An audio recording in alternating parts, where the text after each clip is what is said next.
Thank you for joining us at Beerfish Fanatics. And this episode is actually brought to you by Whisker Secret Tackle. So make sure you guys go to whiskersecret.com for all your catfishing gear. Enjoy the episode, guys.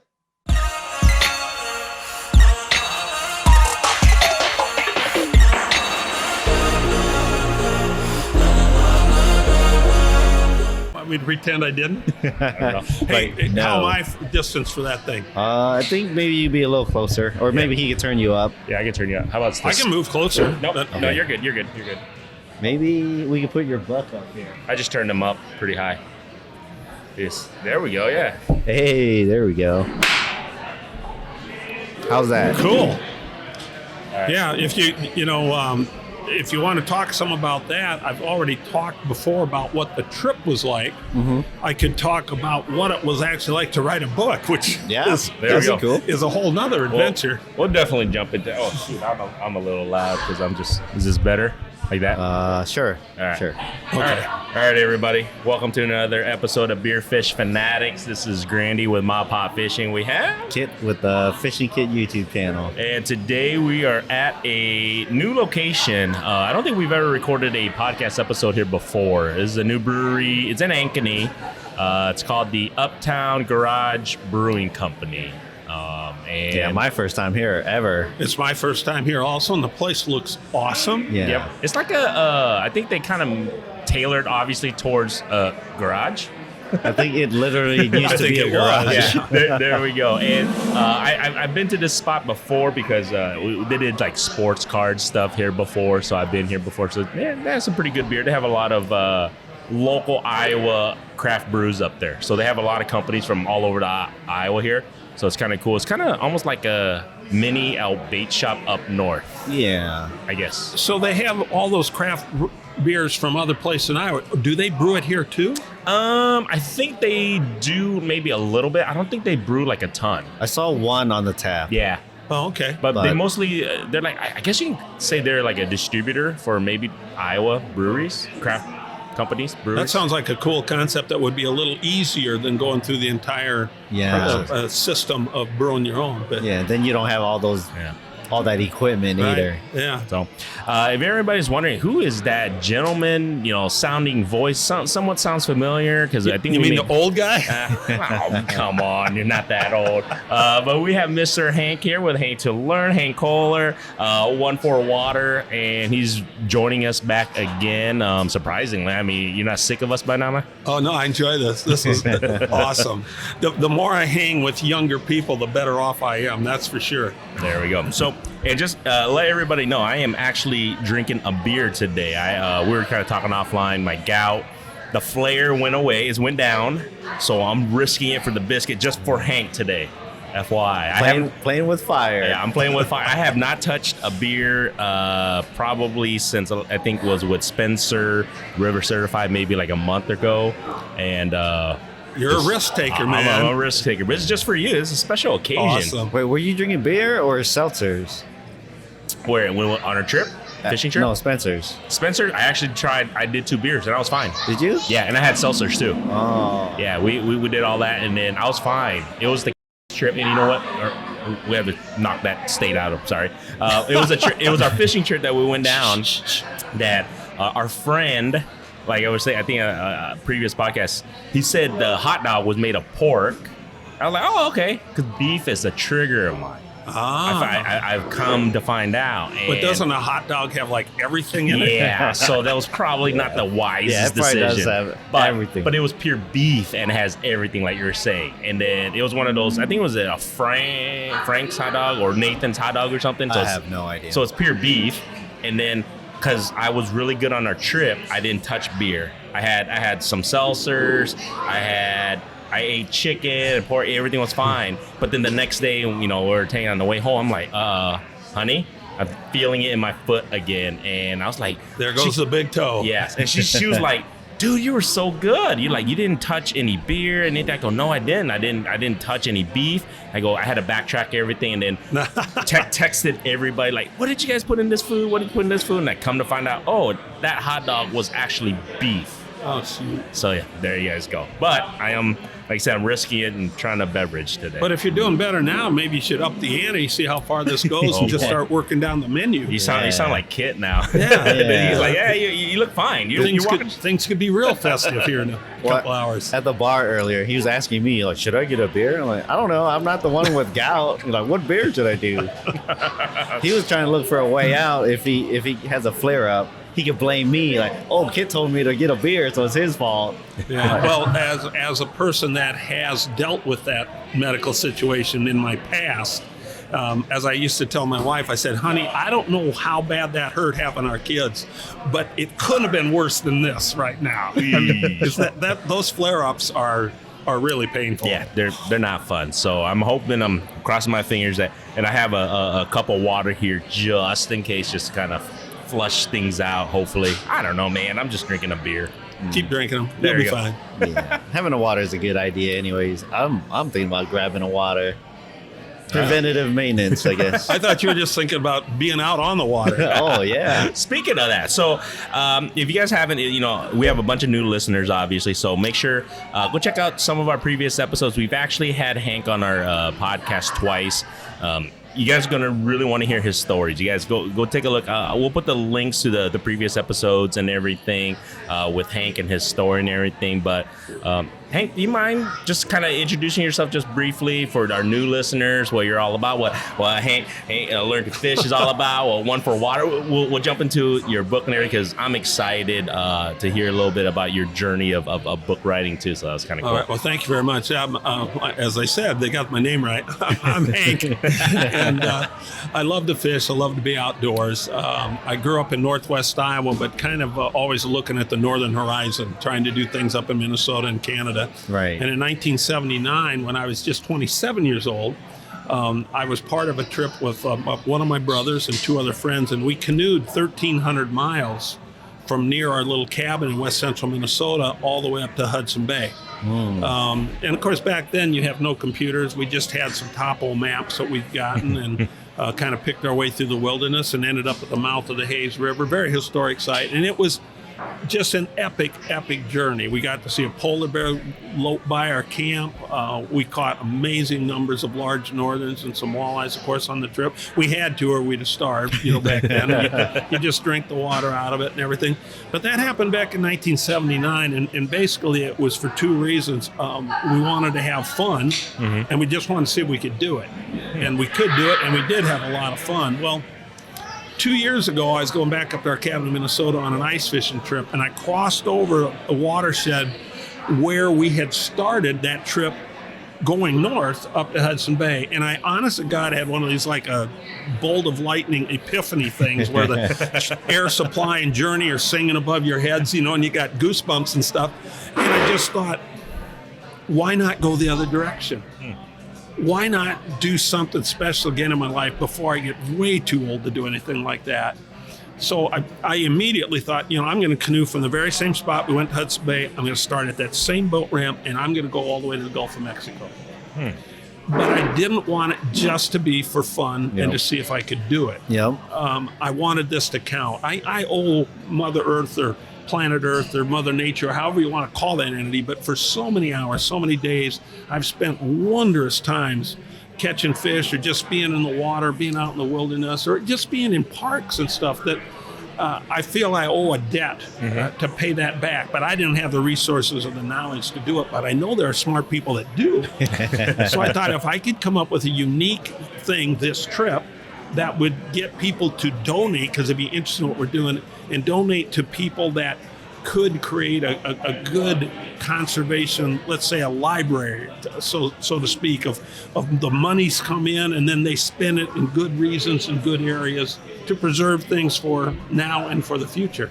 So a year ago, we partnered with the National Mississippi River Museum and Aquarium in Dubuque, set up a Facebook page, plus another website they had. But most of the donations came through from the Facebook page.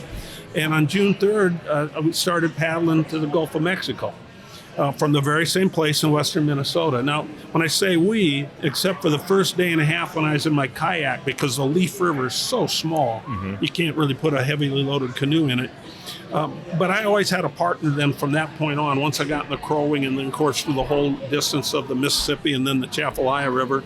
I always had somebody in front with me, not the same person all summer. We had 8 wonderful people that I just went on my phone and started calling contacts, say, hey, would you like to be part of this? And as I wrote in the book, I'm very blessed to have a large number of great friends, because to convince somebody to sit in a cramped canoe most of the summer while you're enduring the mosquitoes and the sunburn and the heat and the barges and the wakes and the waves, it's better to ask friends than complete strangers. Yeah. Hey, buddy, what are you doing? What are you doing? So I had 8 great people that went anywhere from 15 days to 3 or 4 days, including my son, Andy. And we raised tens of thousands of dollars for the River Museum's Take Care program, which is conservation action through advocacy, research, and engagement.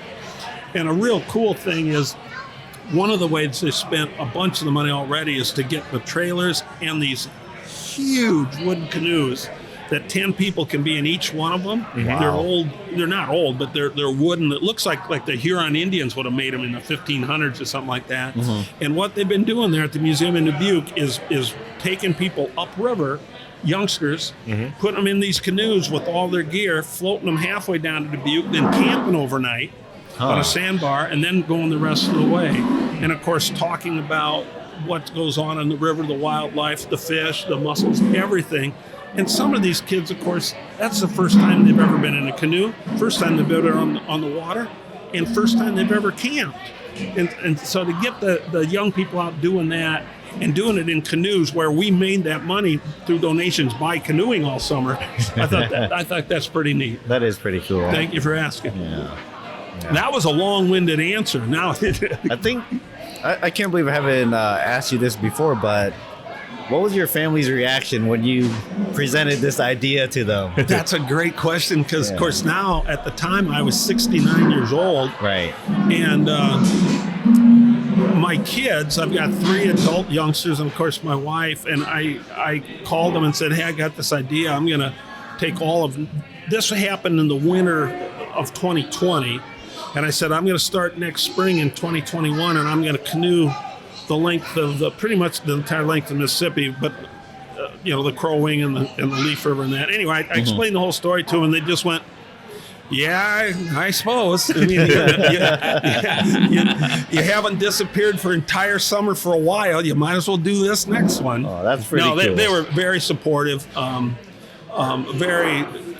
they were proud of it. My oldest daughter, Robin, she's so concerned about things that don't seem to concern me. I mean, this is not a wilderness trip. Sure, there was a lot of strange, unique things because of the vastness of the river, the power of the river, the currents, of course, all the barge traffic and the wakes and the troughs and the waves they create. Well, but I'm in civilization. Yeah. I mean, Yeah, for the most part, I had a cell phone working the whole time, unlike being way up in the boonies.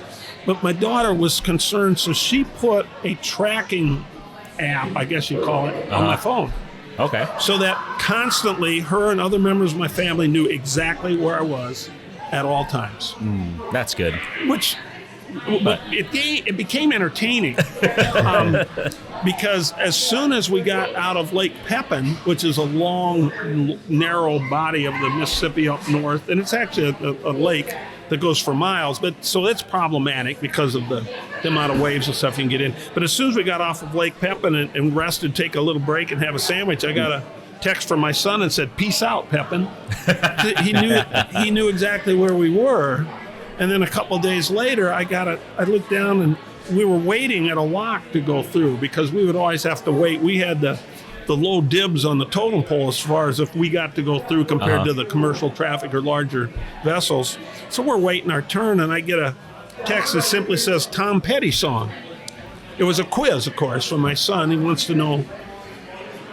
wants me to answer something with the name of a Tom Petty song. So I'm sitting there with my partner, Don, and we're going, what in the heck is he talking about? And all of a sudden it hit me, I go, oh, Don, I know. He knows we're in this lock. because of the tracking thing. So I go, it's got to be, what's the word where it keeps going lower? Now I'm screwing this up. I can't think of it. Free falling. Free falling. Yeah. So I go, it's got to be free falling because he knows we're in the locker. We're going down. So I'm proud as heck. I go free falling. I text it off and he sends back. He knew we were there, but he also knew we hadn't gone anywhere for an hour. It just says the waiting's the hardest part. Right. So she answered what the actual answer was another Tom Petty song. Oh. Anyway. So it's kind of cool that they had a tracking device on you. Yeah, I don't know. He's like, There's the worst things. yeah. they knew where we were, but that's okay. I'm glad they were concerned instead of, who cares? You know, There you go. That's hope you come back. yeah. See that. Good luck. What made you? Because your initial trip, there was a book written about it. What made you decide? You know what? You're gonna write a book this time, and in regards to your trip going down south. What made you decide, like, all right, I'm gonna do this? Because I don't know. I've never written a book, obviously, but what makes somebody like? That's a lot of work to write a book. Yeah. So what made you decide, like, all right, I'm gonna jot down my entire trip and my journey? Yeah, and I'm gonna add to this. Was that always part of the plan? Yeah. Never. Okay. No. Well, first let's go back to, yes, there was a very well-written book by Denny Weideman, who was part of our trip to Hudson Bay back at 79. He wrote a wonderful book called This Water Goes North, which pays tribute to a phrase my dad told me when I was a little boy, explaining that in that area, the water didn't go to the Mississippi, it flowed north up to Hudson Bay. And Denny wrote a wonderful book about it. Now, as far as this book, One4Water, which was, I just come up with the name, and called the trip One4Water, and then obviously the book. Never, ever had I planned on writing a book, because for one thing, I thought it'd be way too hard and it'd take way too much of my time. But I would keep a little journal on the trip, and then I also tried to do Facebook posts almost daily if I had cell service, because that's the way to keep the interest up from the people that were donating the money. Yep. That was very important for the River Museum, so that the donations could keep coming in. And we ended up with quite a following. About 1,500 people were following us daily as we're going down the river. And a lot of them would comment about where you're at, how you're doing, and it's great, and all this and that. But many of them suggested, hey, you got to write a book about this when you're done. And so that's where that came from. And a lot of those people, I don't know at all. I don't know that many people. So it's not just friends and family. It's people I've never met, probably never will meet. But their comments on Facebook were, this is really cool. Would you please write a book about it? And so I started thinking, well, I'll try. Yeah. And no, shout out to you, because thanks for posting, because I was actually tracking you. We were talking about it. We're like, should we try and get him on while he's on the trip? We're like, nah, I think he's a little bit busy right now. Because we're like, dude, wouldn't that be wouldn't that be cool? We just get Hank while he's canoeing, on the phone or something, on the podcast. We're like, nah, he's got bigger things to You should have try. tried that, because we actually did that through Andy's phone. Really? A couple of days he was with us. It was a newspaper in Grand Forks, North Dakota. Okay. Or it was a TV station up there someplace. Got a call into us, and we just did that from the phone. Could have done that. As we're floating down the river. But it was cool. We figured he might have bigger things to worry about than talking to us idiots here. If you would have set it up for a certain time and a certain day, then I tried to make sure that we were in a situation that we weren't dealing with something that was going to cause any anxiety. Yeah, like barges getting in the way. Oh, here comes a barge. Well, you can't, I can't control that. Right. So, but it was cool. It was cool to see your updates, though. Every time you posted on the updates, it was kind of cool, just kind of reading your journey and how whatever issues you were running into, how if you're reaching a certain location or spot that you were anticipating and all that stuff. Just kind of. It was a book in itself, in a sense. It was kind of cool. Well, and see, that's what I thought then when I told my wife Ann. I said, all these people would like a book. I said, I don't think I'm going to do it. But then I thought, if I would just take my journal entries and those Facebook posts, because of course they're still up there, I should just copy those out, and day by day it's going to be a piece of cake, right? Well, obviously it ends up being a lot more than that. But those Facebook posts and journal entries were certainly a resource point to build off of. For sure. And the fact that you kind of try to remember the trip again, because I started the book, many months after it was finished, but you don't have a perfect memory of it all the time. But what's cool is all the pictures we took, of course, those are dated. So in my phone, I'd be going, okay, this is where we were. I think that's where we were. And then I go, yeah, I took a picture of our tent sitting there. That's, and that was that date. So between the pictures, the journal, and the Facebook, that started getting put into the book. But I don't think it would have been enough content. And like Ann said, she goes, heck, it's your book, Hank. Put in there what you want. Right. So Yeah. you guys know me enough that I just start talking about other things that in my mind kind of connect. I don't know about always. So every day of the trip's a segment in there.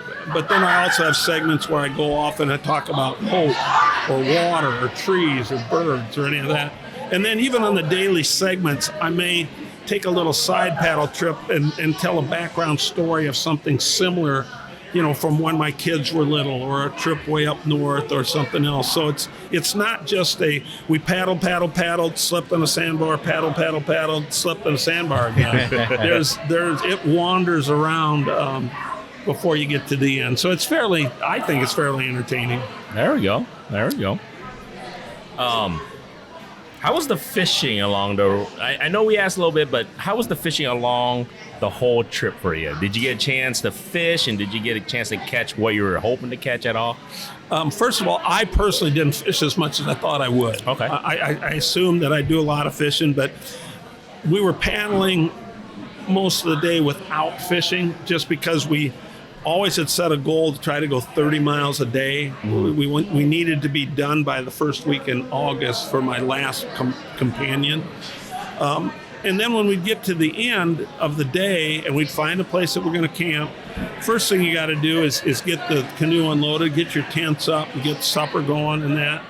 And my partners a lot of times would fish. And seriously, I was either too tired to do anything except sit there and watch them, or that was the time that I would be doing the Facebook posts, which I really got to enjoy doing because of the comments of concerns.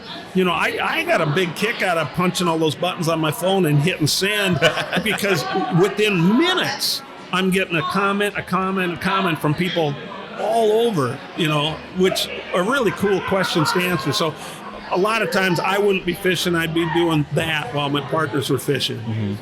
So this is the thing. The trip, how many years between the trips?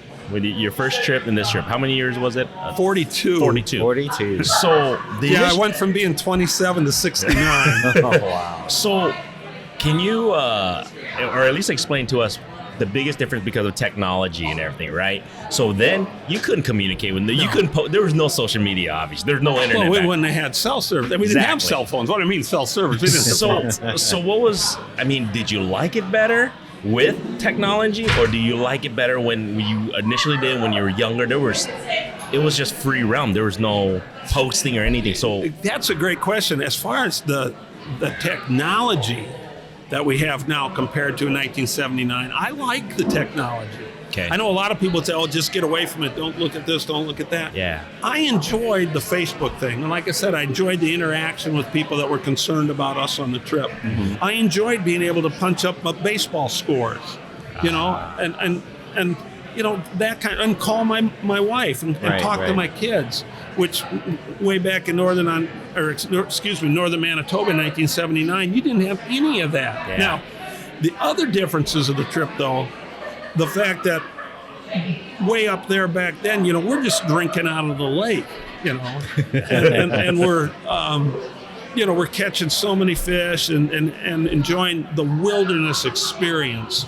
We were in some very beautiful and unique and neat areas on the One4Water trip, but we weren't in a wilderness experience. There'd be planes flying over and you're in cell phone range and that's going on. And of course, we're not drinking the water.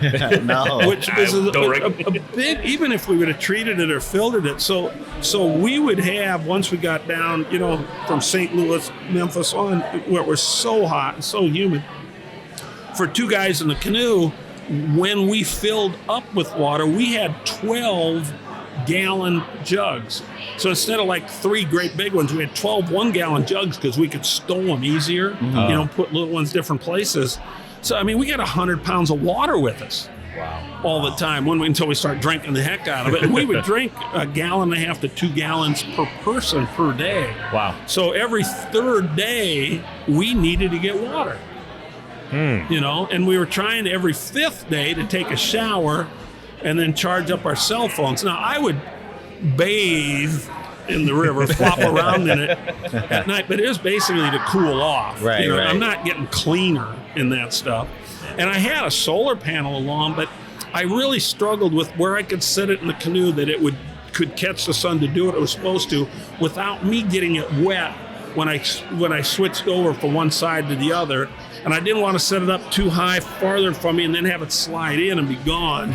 So it actually ended up better to just have those little power packs, you have for your phones. Yep. And like every 5th day when we would stay either at a campground that had a shower and power, or somebody's house, if they were, some river angel would let us in or whatever.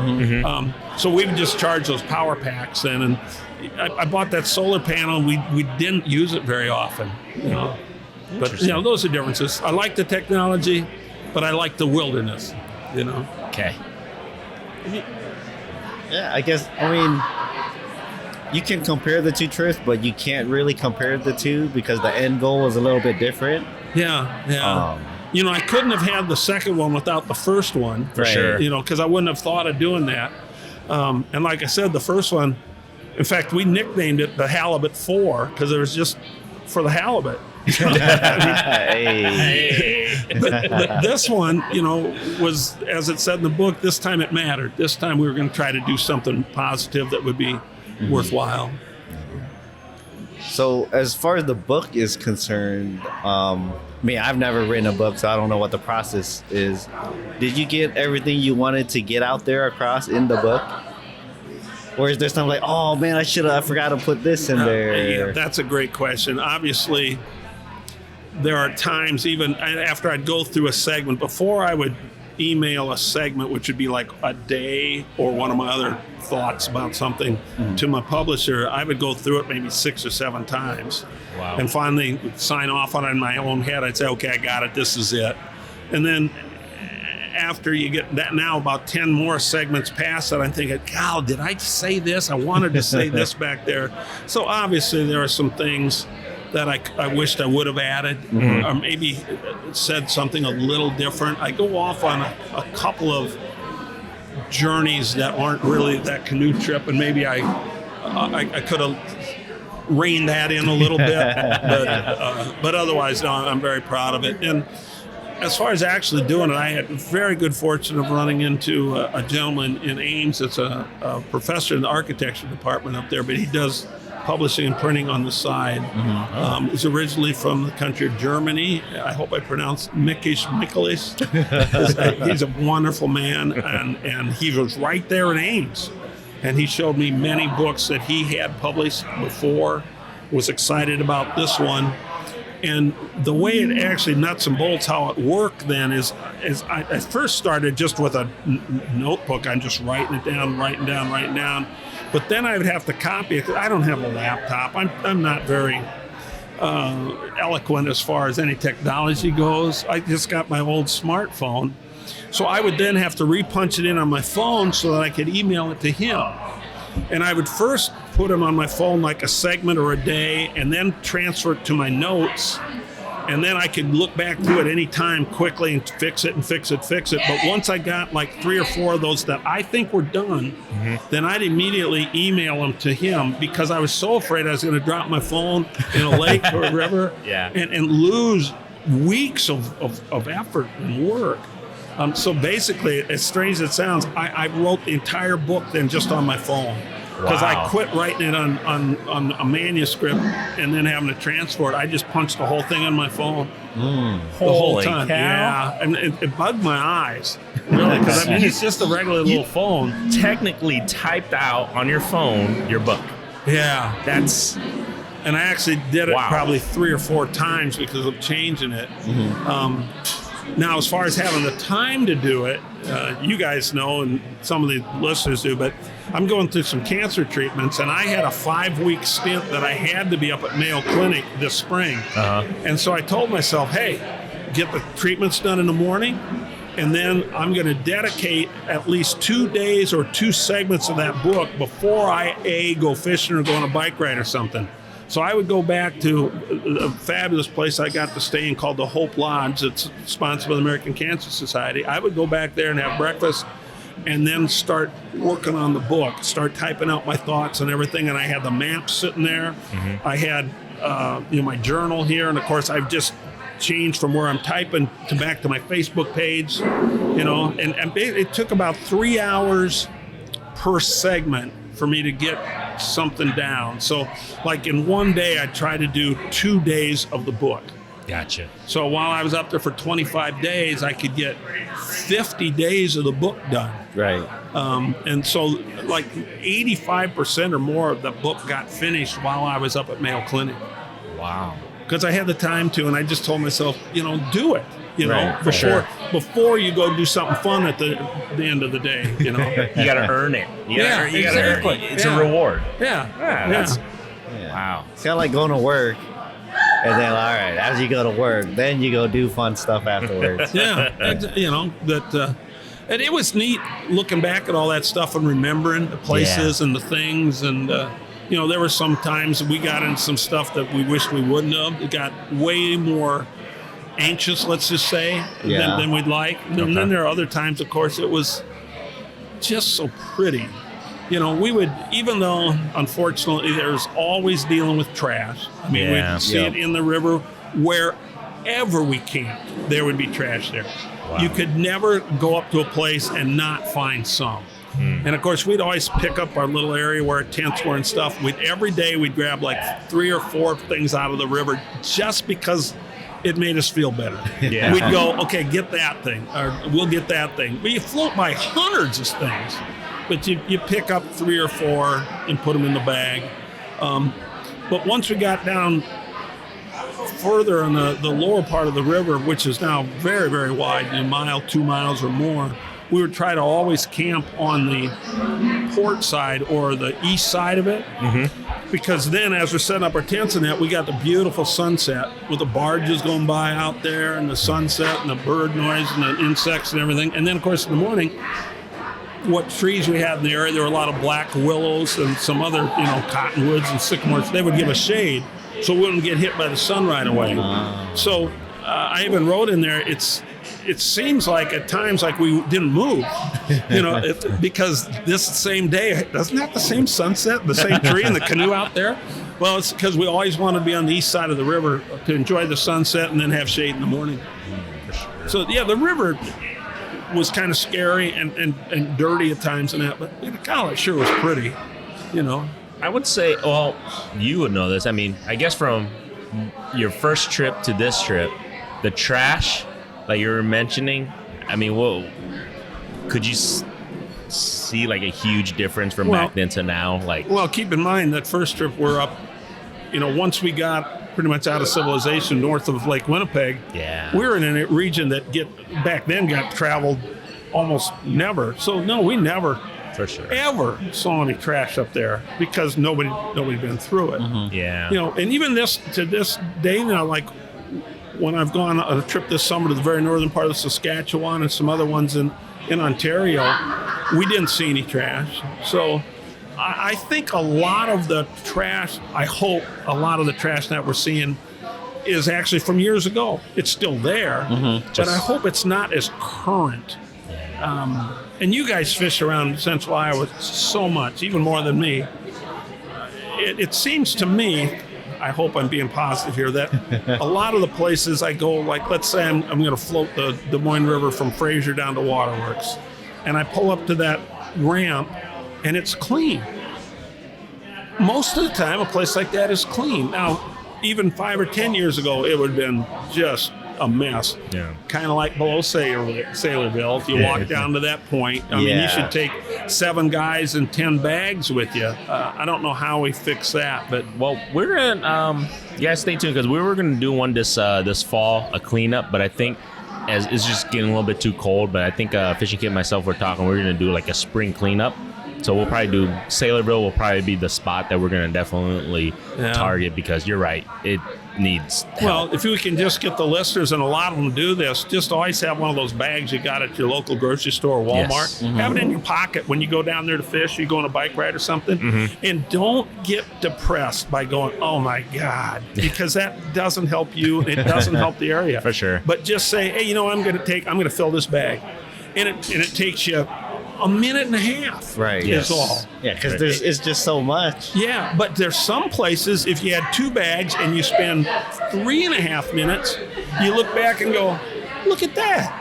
It's all cleaned up. Yeah. That's really all it takes, is like 2 bags and 3 minutes for, like a boat ramp someplace or a jetty that people fish on or whatever. Yeah. And isn't it sad that we're talking about the trash when we go fishing? You would think that the people that love the outdoors, that fish like we do, wouldn't be the ones to trash it. You would think. I think it comes down to a lot. Well, there might be some newbies, I don't know, out there that possibly leave stuff behind, which, no, that's just an excuse. You should just take your whatever shit you bring out there. Number 1, take it back with you. Yeah. Number 2, take an extra couple things back with you. Yeah. And Always, never leave any, and always bring some back. there you go. It's just like a mantra that I've told my kids years ago. Always pick some up and never leave any. If everybody that enjoyed their outdoor excursions and activities would do that, in 5 years, trash should be gone. It would help. Yeah. 100%. A really positive example of this subject we're on is ice fishing Lake of the Woods.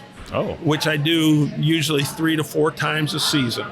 And I even wrote a letter to the editor in an outfit called Outdoor News years ago about how frustrating and disappointing it is to see all the trash left behind by the people in their wheelhouses and their hub shacks. When they pick up and leave, they get off the ice and they've left a mess. Yeah. This year, the trips I've been up there, honest to God, you couldn't find any trash. Really? I'm not making this up. Either I just was lucky at the time and where I was, but you would drive, because at times your shack is out there maybe 13 miles from shore. Yeah. You're going down the ice road, and then you got your little side road to get to your shack. Clean. Nothing. It was very. I'm glad you mentioned it, because ice season's coming around the corner here. Yeah. You're right. Around here locally, we do see a ton of trash. And see, I wish people would understand. Okay, well, leaving your trash, where do you guys think is gonna go once the ice melts? You know what I mean? It's not gonna. Number 1, your trash doesn't disintegrate. Yeah. It's just so. That should be a thing that for sure. I think ice fishermen, please be, conscious. Everybody. Everybody. Yeah. Just pick it up and never leave any. For sure. It'll be better. I agree. I don't kind of get off that soapbox now. Well, I'm just going to say one last thing. With social media now, I think it kind of helps in that regard, because people are aware now. And then if you're that guy leaving a pile of trash, people are going to call you out.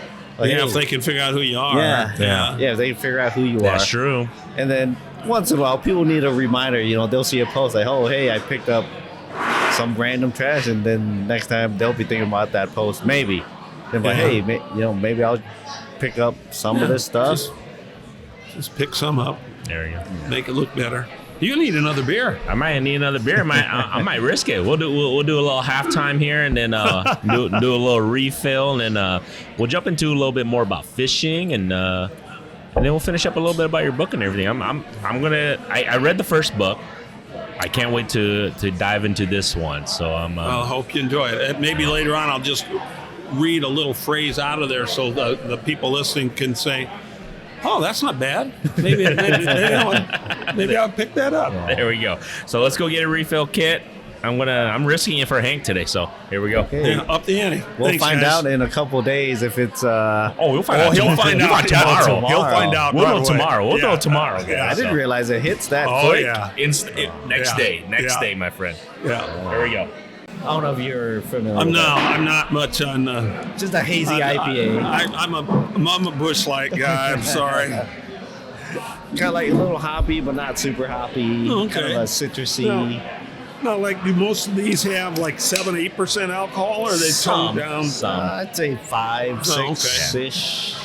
All right, everybody, we're back. I'm not doing a beer this time. I'm doing a seltzer because Fishing Kit told me to try it out because it looked good. It's a Toppling Goliath mango pseudo seltzer. Yeah, I'm a big fan of Toppling Goliath. A mango. What did you throw in there? This is mango pseudo seltzer.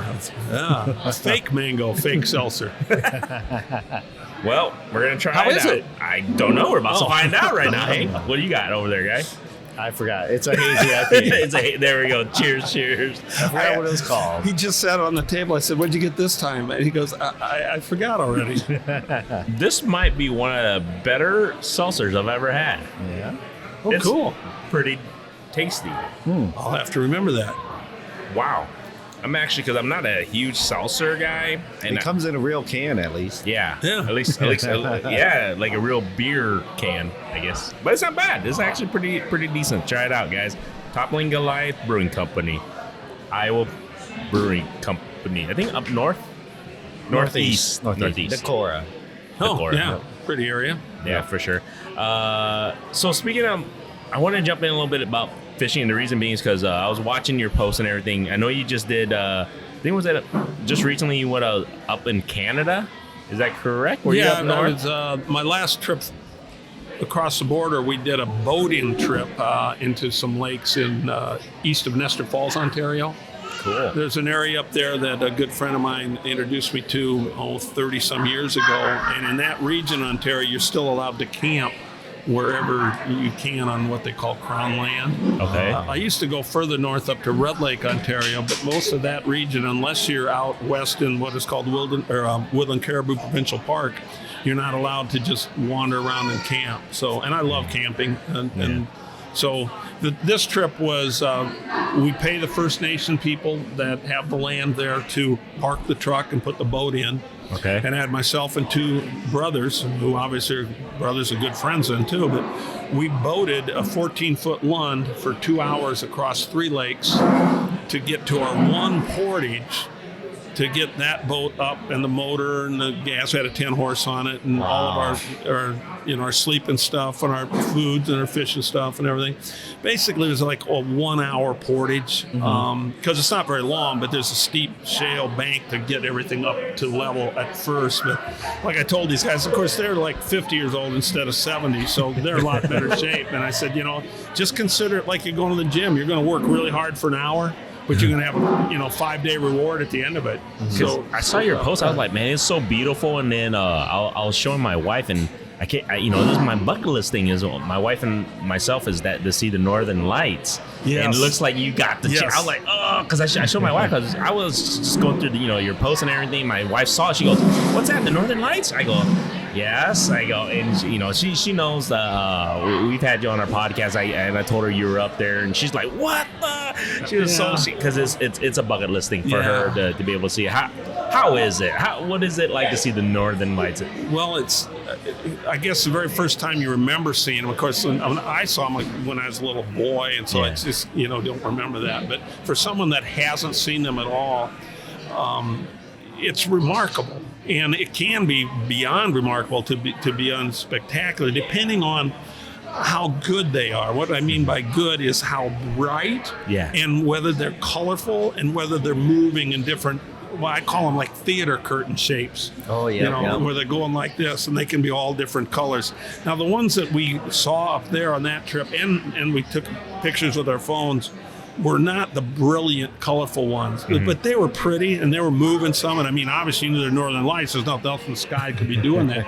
Interestingly enough, Ryan's phone that took those pictures, they showed up great on the phone. It looked better on the phone than they really were. Really? Yeah, they were. Interesting. They seemed not as bright, just sitting there looking at them with the naked eye, is that when he took a picture, he goes, "Wow, look at that." And usually when you take your phone and try to take pictures of stuff at night, It's the opposite. This terrible. Yeah. He's got a new phone with something in there going, excite me or something. I don't know. It looked good.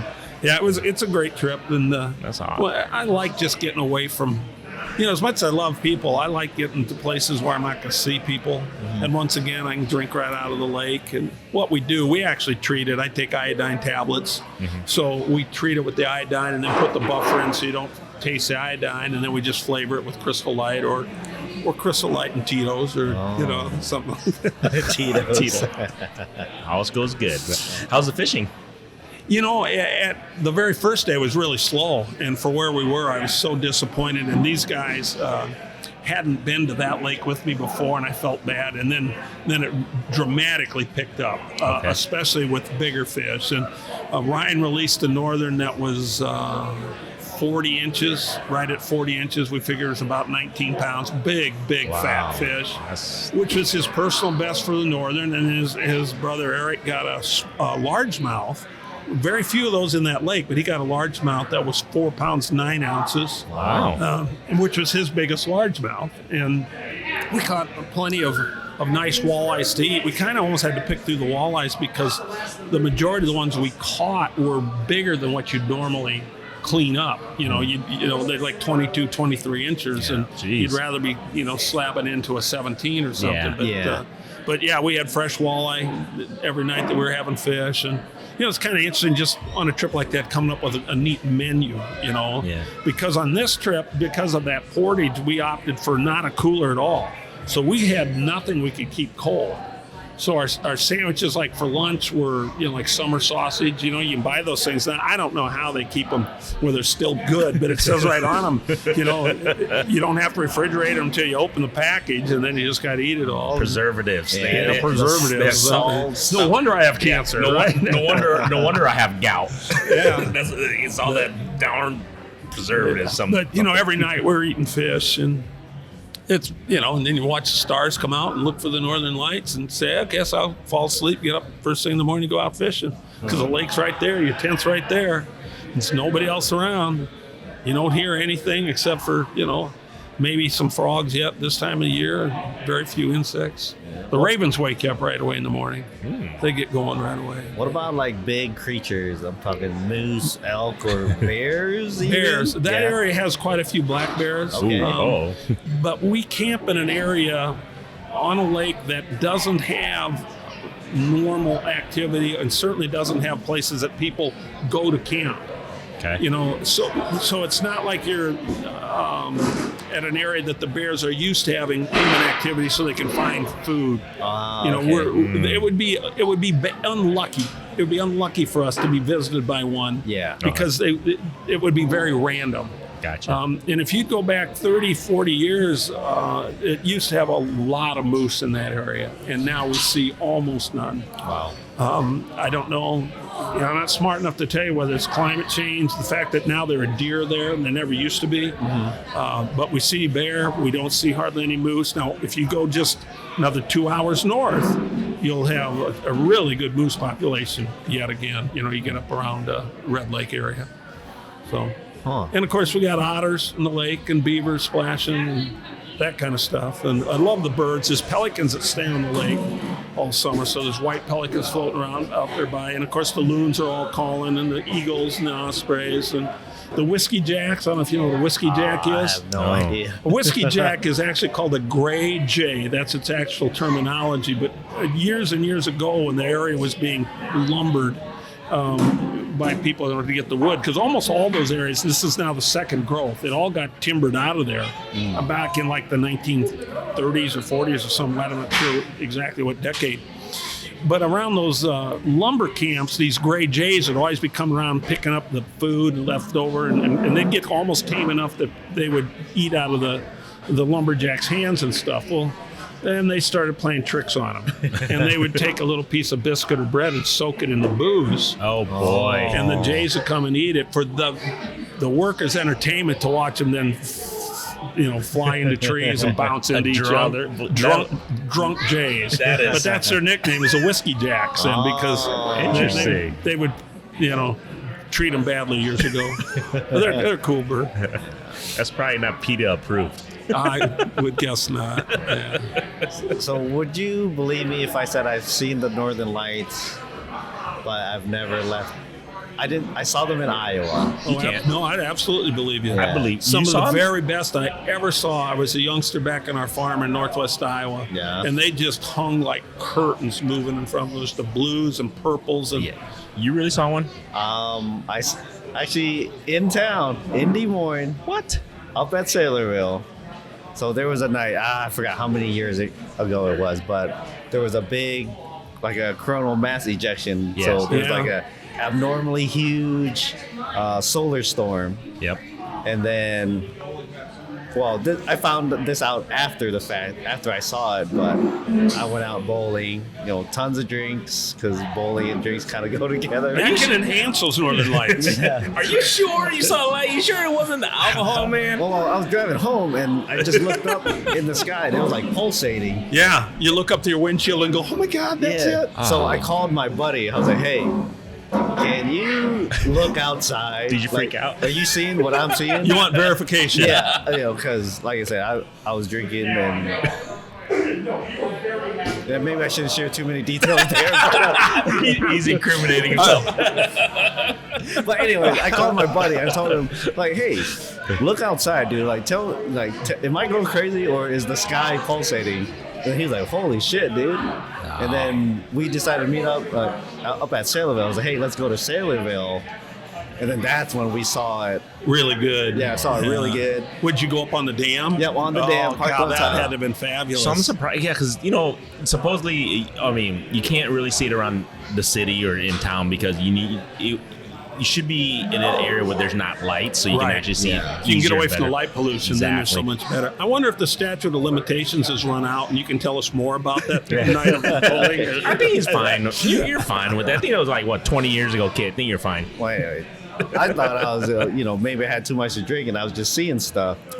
But when we got out there, it was, I mean, you already know what it's like. Yeah. I mean, I don't know how this would compare to, let's say, as seeing it in the Canada or whatever. But there was this guy out there. He was taking photography of it, and we were talking to him, and he kind of explained the whole coronal mass ejection thing. And he told us about a website called spaceweather.com where they forecast Yeah, this stuff. they can project this Yeah. or predict it. Yeah. I actually have an app on my phone, and because like I said, it's my wife's and my bucket list. So I check the app every so often, and Iowa is on the bottom portion that you can see it, but there's opportunities. Sometimes, you there's can really see opportunities, it. but you'll have to drive away from the city to. It's pretty rare. Well, Sailorville is like Well, 5 minutes from here. Right. everything has to match up. Everything from can't be a cloud in the Exactly. sky. And, Yeah. the weather has to be fine, and it has to be perfectly low enough to Iowa that we can see it and all that Yeah. stuff. So it has to fit. And sometimes it's like there's a possibility, but it's at 3 a.m. in the morning.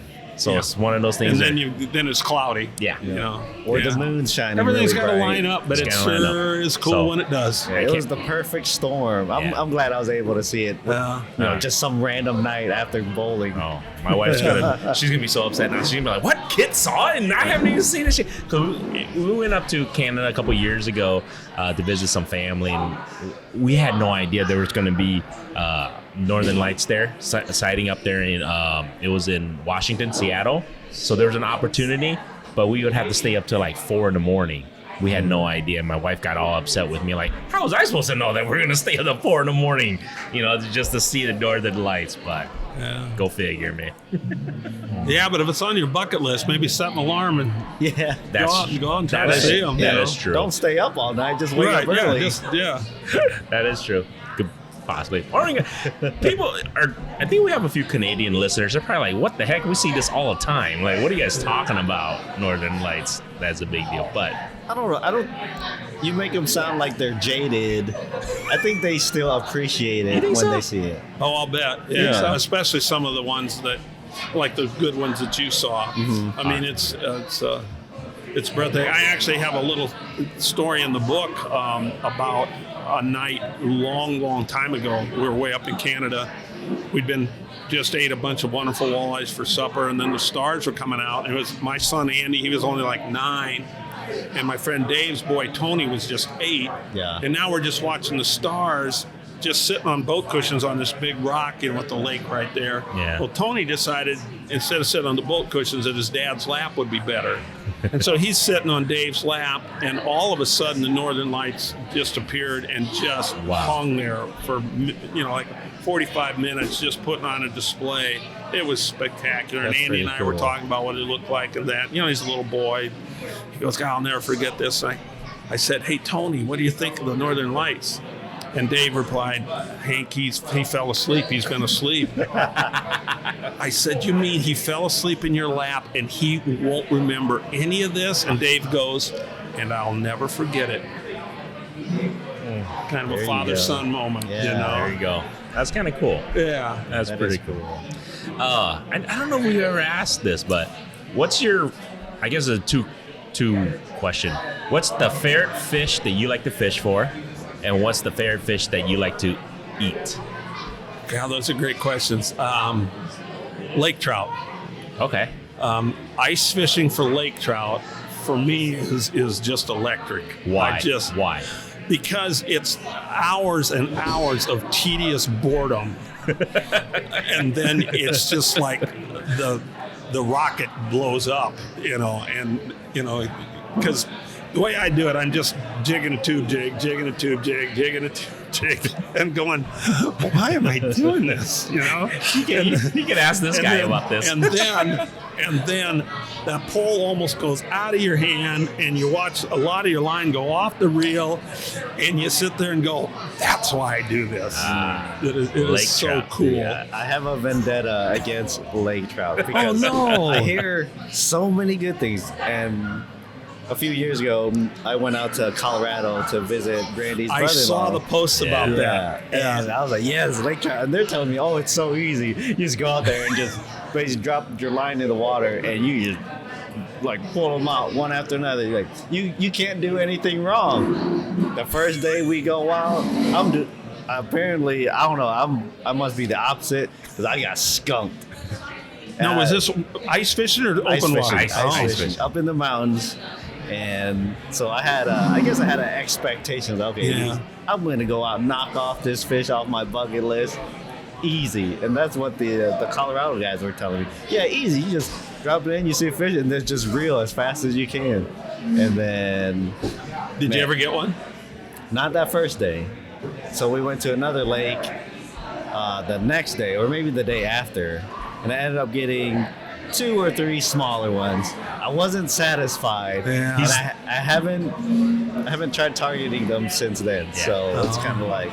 Is it open water that you prefer, Hank, to the lake trout, or do you like ice? I mean, I catch more of them on a couple of trips that I try to take every year up in Canada through open water. Okay. Either jigging or most of the time we're just trolling. So you're just trolling, and then they whack your deep diver or whatever. Wow. And that's fun, but it's not the same as just sitting there and watching this hole. And of course, I think you guys know this about me already, and I am not adverse technology, but I don't use it when I ice fish. Wow. I Really? don't use any electronics. What? And I guess it's probably because I'm so old now that the lakes, the places I go to, I kind of know where the fish are.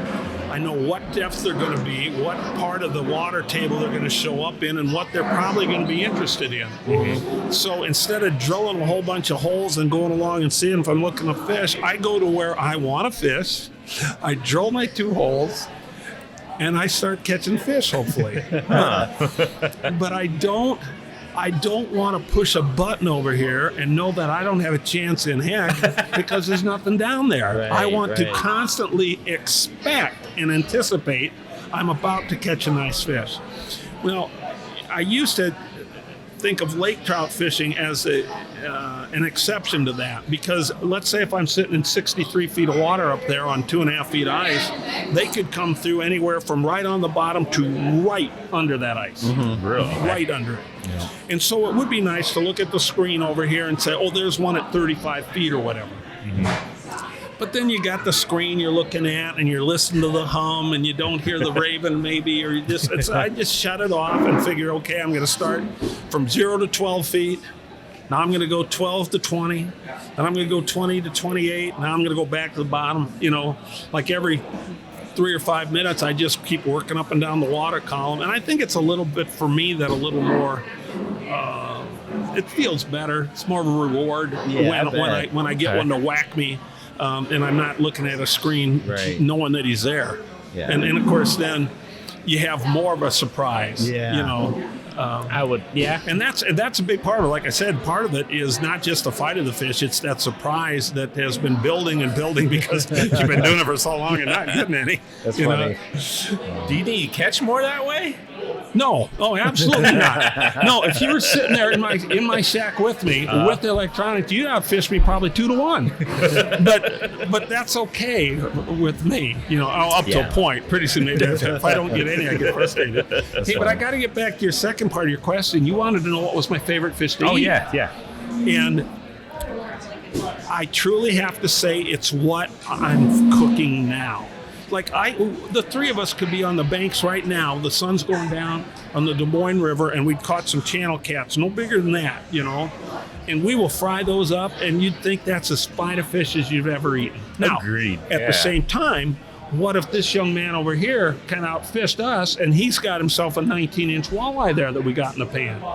Well, that's going to taste real good, Right. But you could be up on Clear Lake ice fishing and clean up 5 of those little yellows and fry those up right there on the ice, and they are tasty as can be. You can't beat bluegills, crappie, perch. I mean, I can go down the list. If it's fresh and I just caught it, and if the setting, either a ice fishing on a pristine lake someplace, or more importantly, like if it's in the summer and you're camped on a sandbar, whatever you're eating is going to be really good. I like that. I was not expecting that answer. That was a great answer, Hank. No, and it's spot on though. I can't just pick one out because it's just impossible for me to do that. That's true. And that gives each one of them value. It does. Very good value. It does. Yeah, I mean, because you're not sitting there like thinking, oh, I like walleyes better than these bluegills. Or gives you I have to catch this species. Yes. Or I have to catch that species. Yeah. And a lot of times I will go on these trips, like if I'm floating the Des Moines around here. I just did one on the Cedar River up by Osage. And then earlier I did one on the Wapsie over by Wabeek in Central City. Mm-hmm. But I will try to make it more interesting, so to speak, by not having other food. So I've got to catch my supper, or I go hungry. That's a video idea that a lot of people do. People say I catch fish all the time, but I am not that confident where I'm going to go out to make a video to cook something to eat, but I can only eat what I catch. So go camping one weekend and only eat whatever you catch. You don't trust yourself to do that? That's what I'm saying. I'm not confident that I could, because I'm not a big guy. If I skip a meal, I'm like really, really hungry. So if I go 4 hours without catching a fish, I'm like, oh my God. It's going to be like the Darner party. You come back with one finger. I'm dying. The other one's dying, guys. That's awesome.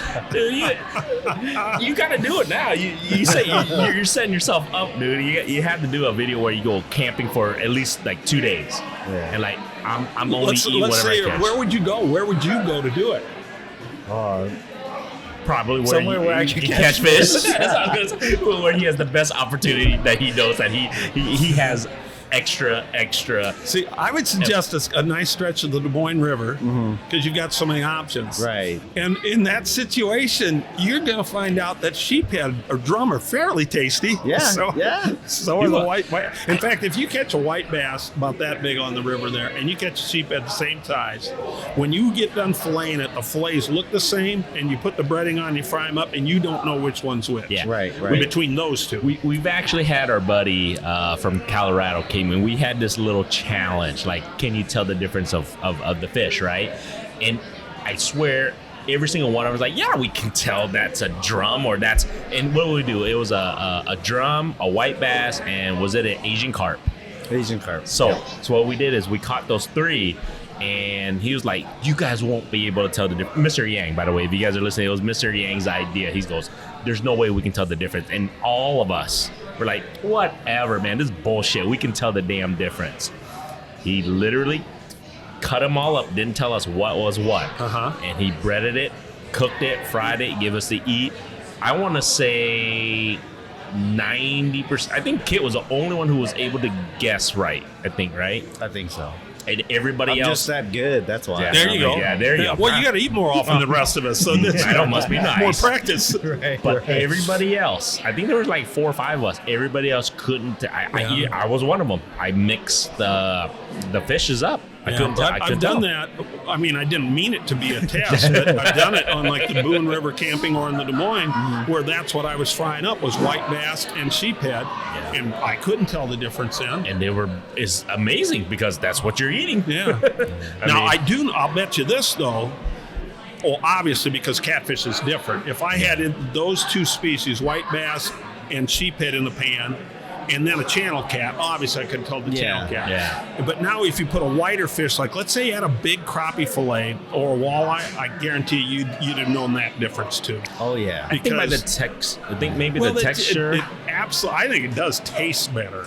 You know, I mean, I don't have anything against eating the drum or the white bass, but I think if I had a fillet of walleye here and a fillet of drum, I could tell the difference. I think so. I think so. There's a reason walleyes and crappies are everybody's favorite. That's exactly right. Good, well said. Right. It's true, It's though. not like you're not going to look in the menu right here and find sheephead. Right. You know, it's not there. Very yeah, true. drum's not bad. It's not bad. No, it's not. fine. It's not. Better fresh. Yeah. Well, all the fish Yeah, are. you say that about any fish. Yeah. Very true. Yellow bass is also really good. They're really good Yeah. compared to the white bass. I think yeah. they're so much better. Yeah, hands Way down. Yeah. Actually, even my brother-in-law is from Denver because they don't have yellow bass there. And they came here and they've been coming here for the yellow bass because cool. And my brother-in-law who loves the fish doesn't eat fish, and he ate the yellow bass, John, and he goes, that's the only fish he'll really That's ever his eat. favorite fish. too. Yellow bass. Well, they're good. There's nothing wrong with that. Yeah, Yeah. they are good. Yeah, something about the yellow bass. Then I don't know. Is it sweeter? Do you think? I think that's a good way to put it. I mean, It has a little. I mean, it's not. It's a hint of sweetness, I guess. I don't know. Just dip it in hot sauce. And it all tastes the same. What else you got for hand, guy? Oh yeah. Before we got started. This sounds scary. Oh yeah. So the hot topic right now are those walleye cheaters. Yeah. I mean, I don't know if you've been following it too much, but let me summarize for our audience. But so 2 guys got caught cheating in this walleye tournament recently, and the way they found out was the tournament director was like looking at these fish like, it's kind of questionable. Yeah. And then I think he was kind of like inspecting the fish, and then he asked somebody to bring a knife, cut them open, and they got lead weights, fillets of walleyes in those fish.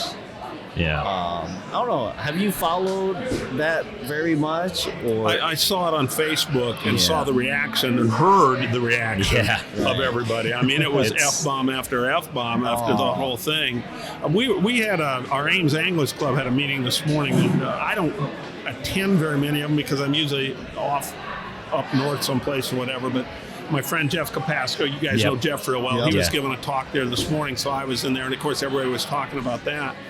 And one theory that I had is that, like you mentioned, they had the fish fillets in the bellies too. Mm-hmm. I think that initially what they tried to do was wrap the weight Yes. with the fillet, stick it in there so it wouldn't feel like you got the golf ball in there. And they wouldn't bounce. Yes, 'Cause I think that's what the fillets were to wrap them in the fillet. And I think because so then you couldn't tell if it because if you hear 2 lead things click. Right. And Yeah. I think that's exactly what they did. See, I never even thought about that. So, but we'll touch. This is the first time we actually even talked about this because I don't know. There were so many, like you were saying, on social media. It went berserk. Actually, all like media, CNN and NBC's covering it. pretty It's insane. crazy. And I Has think, there been any outcome? Have they been charged or anything? So, I mean, stay tuned because I think we have some tournament fishermen that's going to be on the podcast coming soon. They'll be able to explain to us probably a little bit better about the rules and regulations and stuff than on that. But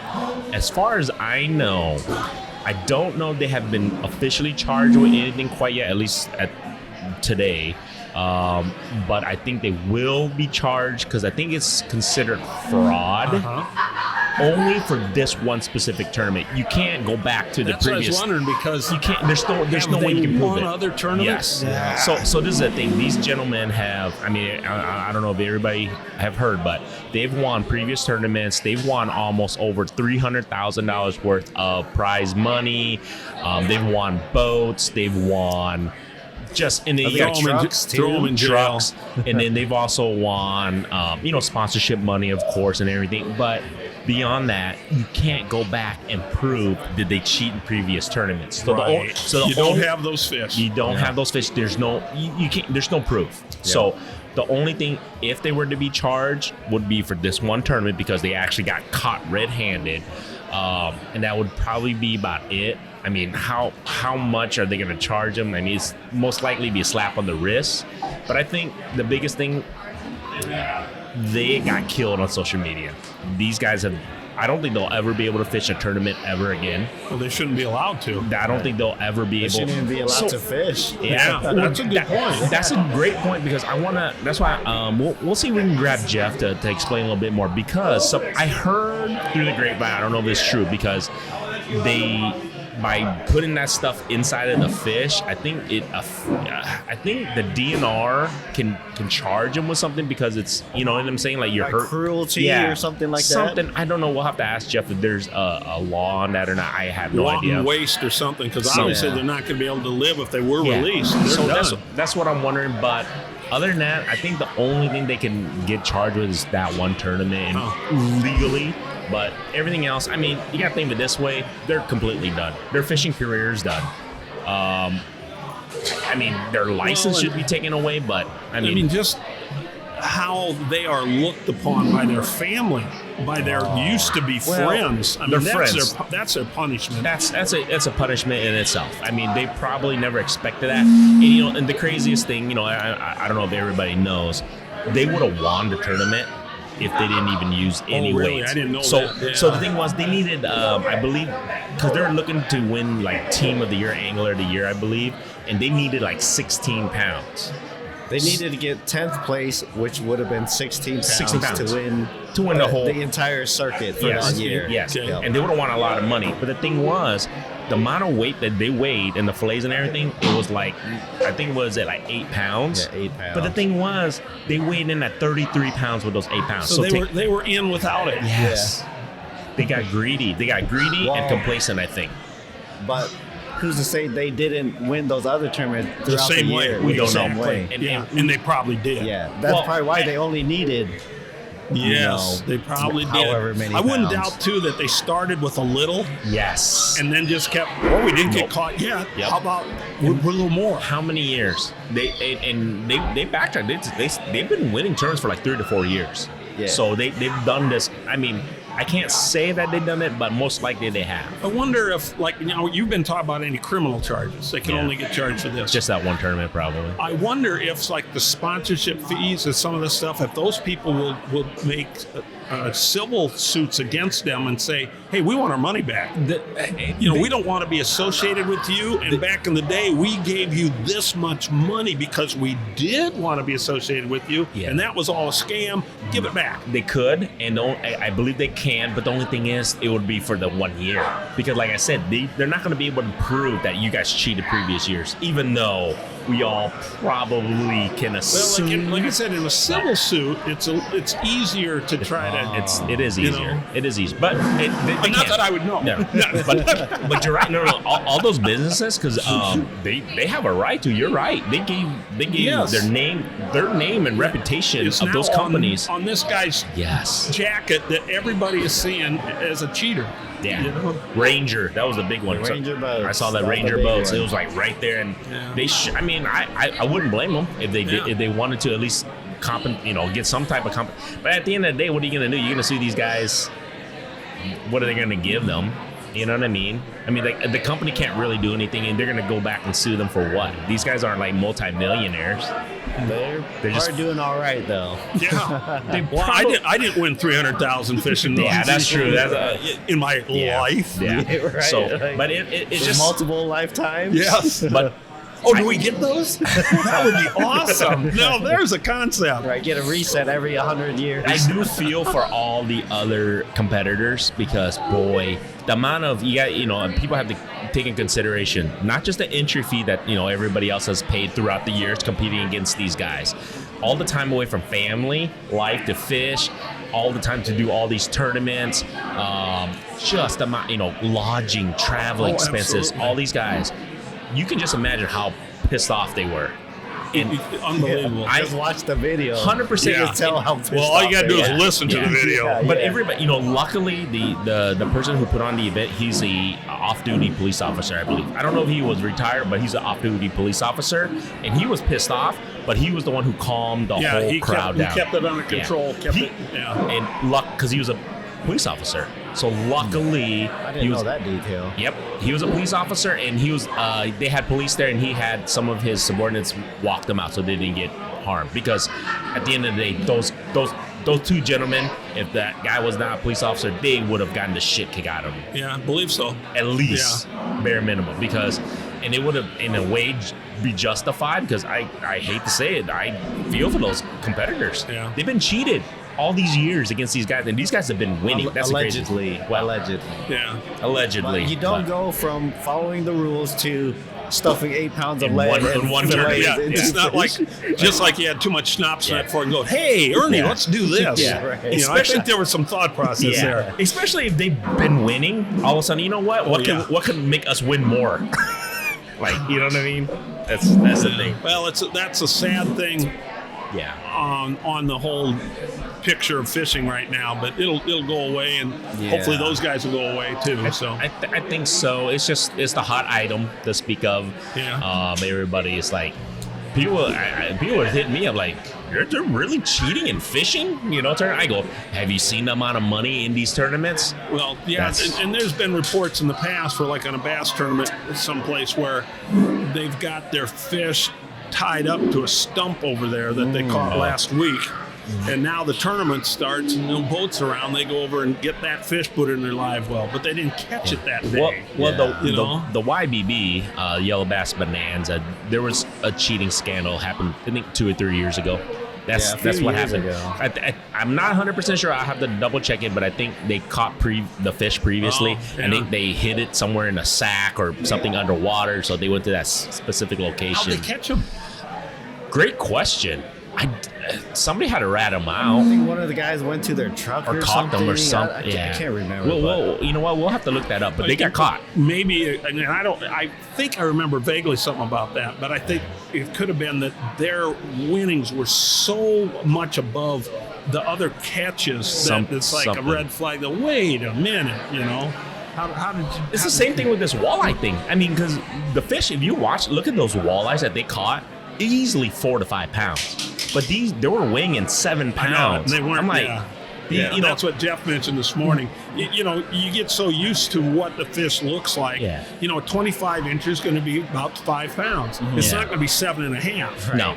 And that's what you heard it, and everybody saw the video like, no way. Everybody like that. Everybody, you can hear them like, no way that's 7 pounds. It's like, there's no way that fish can be 7 pounds. If you look at it, the video, like, there is no way that fish like can be 7 pounds. They got greedy. Yeah, they did. And they got complacent because they never got caught. They're like, man, we just stuff it. Let's make sure we win 100%. I'm just like, I watched the one of the videos that the tournament director was on, and he was saying, all these fish, they're all relatively the same size, so it's a tight race. yeah. Oh, So yeah. second place is 20 pounds, and these guys weighing 33. 33 with the same Yeah, with the same fish. Yeah. And you have to understand, 13 pounds in a fishing tournament, that's especially when all the fish are the same, that's a ton. Yeah. So that's, it's sad. I guess you could say it's a black eye for the fishing tournament scene. Sucks. But Anyways, so your book.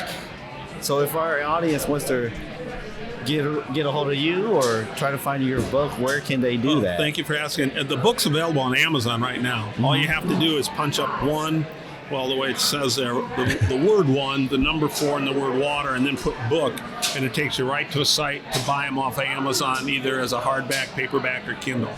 Cool. And I think the hardbacks are $28 and the paperbacks are $21 or something, and then the Kindle's $10 or something. I'm going to be at our tailgate tomorrow at the Iowa State game. If anybody, of course, this won't go out by then. Yeah, sorry. Forget that.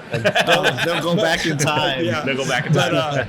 But, we do that other life you talked about. Yeah. But I don't know when this is going to air, but Jack's Outdoors in Ames is going to have me do a signing and talk to people on November 12th. Okay. This should come out before that. Yeah. This will be out in, not this upcoming Monday, but I think the Monday afterwards. Yeah. They can always get a hold of me on Facebook if they want to make some connections so I could sign one or talk to them about it or whatever. Okay. But otherwise, if they just want to read one, go to Amazon and obviously buy some for Christmas gifts or whatever. And I hadn't mentioned yet, but I'm donating from my part, because when a book gets sold, obviously, this is my first book, so this is all new for me. But the printer publisher's got to get a chunk, and Amazon's got to get a chunk, and finally the author gets a chunk. Yeah.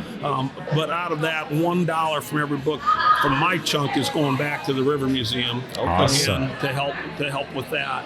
Cool. With their conservation programs. And we're going to do a deal up there at the museum in Dubuque, I think, in February. They have a big festival going on that I'll be able to talk to people and kind of promote it then.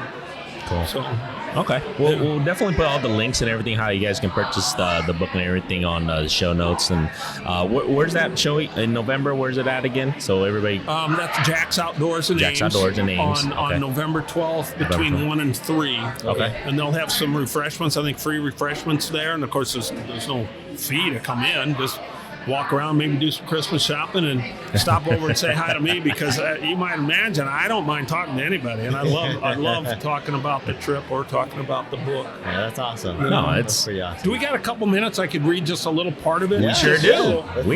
We're never in a rush. We've been talking about this book, and I told you sometimes I wander off into different things or whatever, but just so you kind of know what the writing would be like. This came from day 50th day on the trip for me. We were watching the huge diesel-powered vessels go by, and my mind wandered. I started thinking of the river's past and future. When canoes and keelboats were making their way between its shores, what was the Mississippi like? Was it as wide as it is now? And how clear was the water back then? What wildlife and in what numbers drank from it? What will the river look like and its banks look like in a few hundred years from now? I sure hope that, let's say in 2221, future inhabitants with a bit of wanderlust will be able to enjoy the water, the sandbars, and the trees as we have. And then a cool thing popped in my mind. The thought was that if the species was right and its location fortunate, one of those tiny seedlings that I set my tent up by could be a wonderfully massive 150-year-old tree from, years from now. Yeah. And with that thought, I found myself talking to the little rooted ones. Good luck, little buddy. We're all pulling for you. There you guys go. That's you've kind never written a book before. I know. Wow. No, I haven't written a book, but I in my past, I have written things. Okay. Mostly just for my family. But if you go back in the archives, the magazine Iowa Outdoors, Yes. that's put on by the Iowa DNR. They were nice enough quite a few years ago to publish a story I wrote simply called Rocks in the River. Okay. And it's a sentimental retelling of habits that my kids got in when we first got to take them down the river. And it was the Boone River.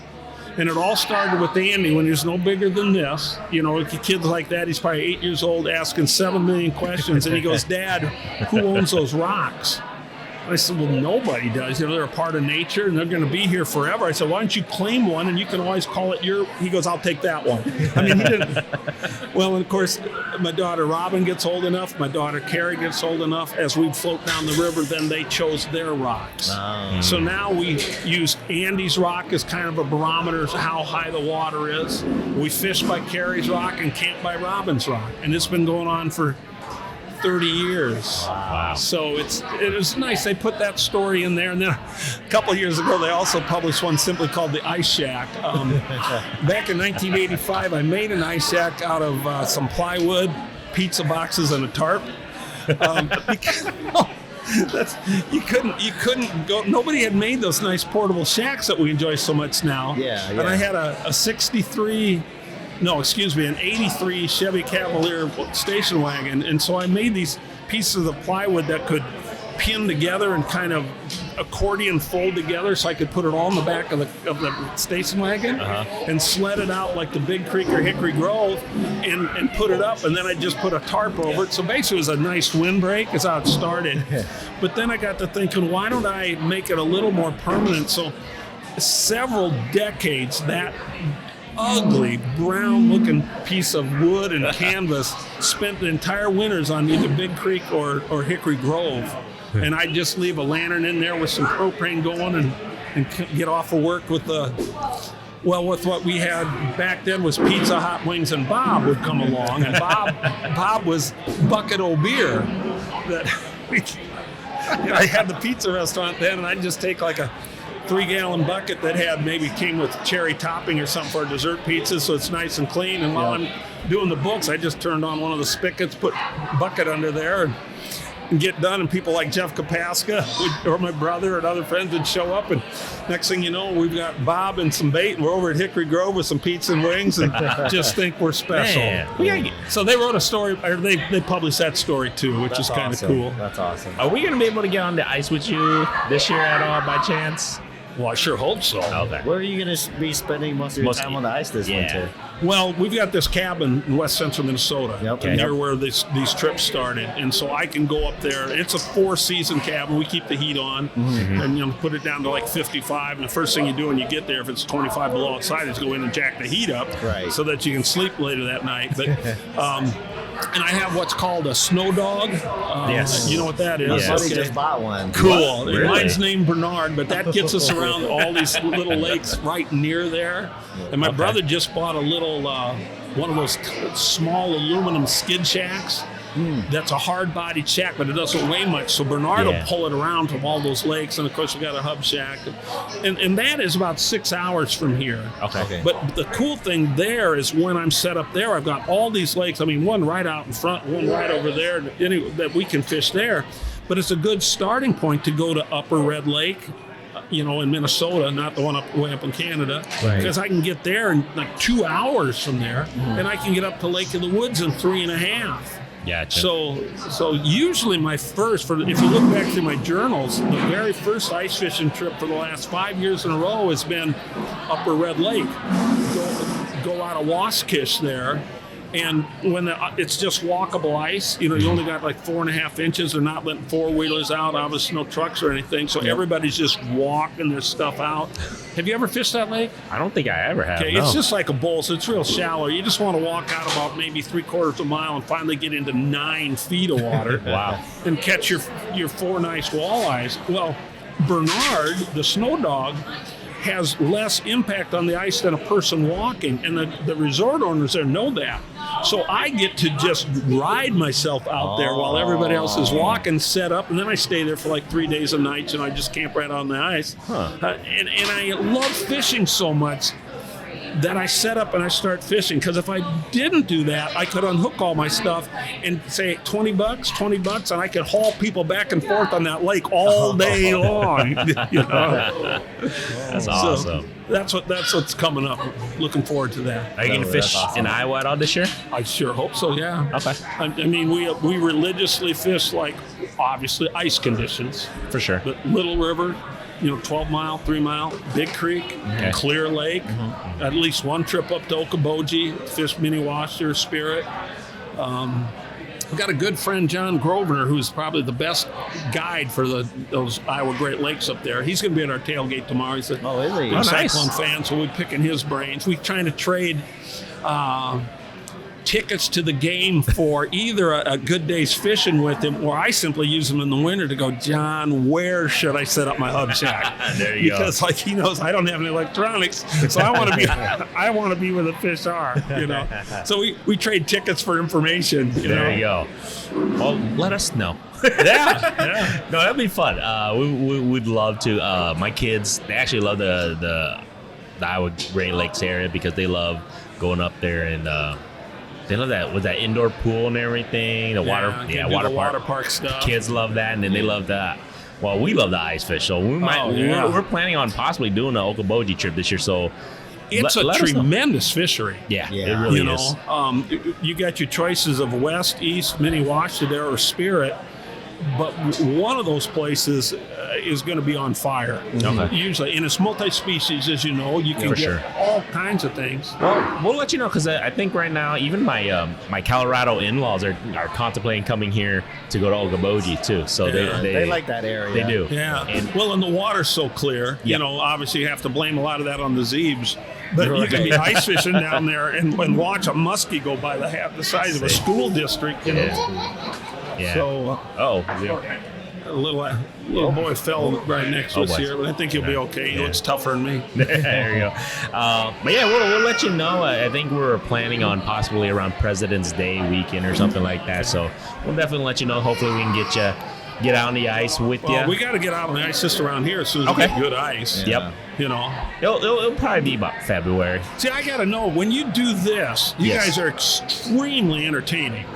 Are you that much fun if you're sitting out in the ice hour after hour, or does it depend on how many of those you get to? Hank, this always entertains makes us. It's always entertaining. To be honest, I don't drink that much when I fish. No, because you got to eat. Right. You got to eat. He focuses. I'm going to be hungry in an hour. Yeah. I've got to eat. Me, on the other hand, I'm the guy that if I catch, great.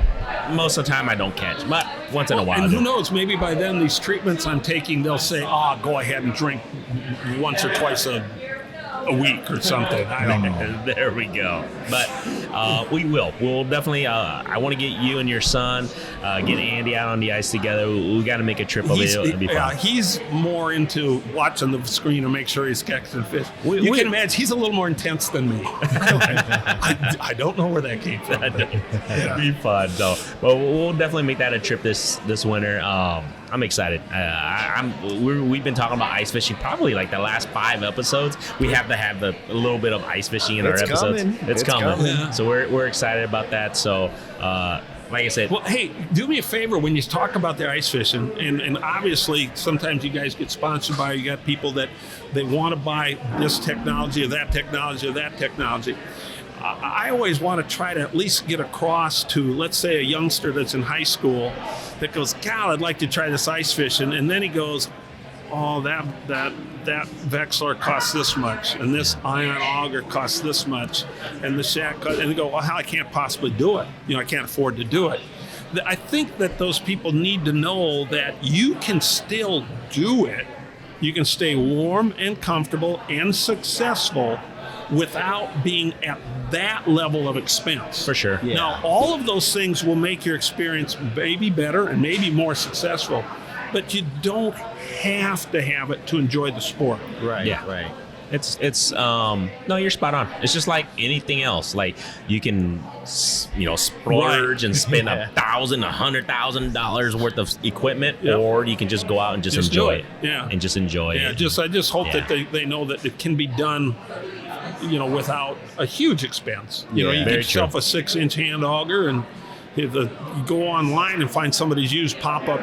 Nowadays, shack. Facebook Marketplace, guys. Yeah, for sure. Because everybody's upgrading those things, or one pole gets a little goofy or something, so the dang they're giving it away. And for sure, it's like it's one of those things. Like any other hobby or anything like you guys like to do, you can spend like I said, a ton of money, or you can just spend a minimal amount and just go out there and just enjoy it. Yeah, very true. So.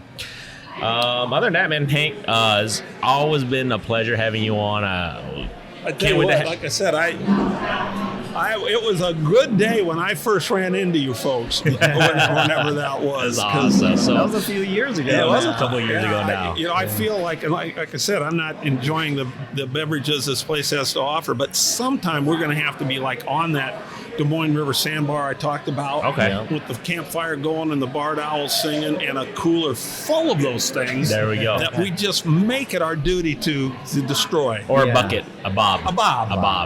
We got to do a bob. A bucket of beer. There you guys go. Real quick interesting sidelight about that. In that old ice shack, I just had some plywood on the floor that would get a lot of things, fish scales, maybe the sawdust from your waxworm container, Yes, a couple yes. waxworms and stuff. So the newbies that would show up and fish with me, because you just took your mugs were on the hooks up here, the mugs from the restaurant. So you just took a mug and you dipped in the bucket and you drank it. You needed to make sure you did not put that mug on the floor, because now your mug is wet. And the next thing you're going to do and need more beer is you're going to dip it back in Bob. And you know where this is going. Yeah. You cannot be dipping a mug back in Bob that's already sat in the sawdust and, the dead waxworms and fish scales. Yeah, and who knows what else. Go figure. Hey, we got to do that one day, a Bob.